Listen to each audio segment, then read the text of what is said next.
गावरान झणझणीत पावट्याचं कालवण म्हणजेच वालाच्या ओल्या बिया हे छान याचे दाणे काढून घ्यायचे आणि त्यासाठी आपण मसाला तयार केला आहे. कांदा, लसूण, टोमॅटो, खोबरं, कोथिंबीर, आलं, लसूण छान भाजून घेतलं आणि वाटून घेतलं.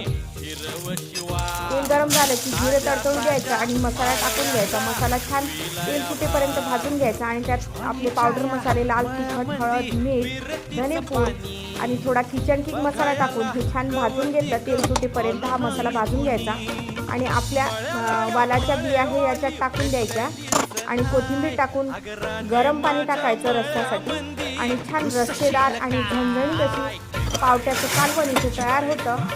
भातासोबत, भाकरीसोबत किंवा चपातीसोबत हे खायला छान लागतं. एकदा नक्की करून बघा.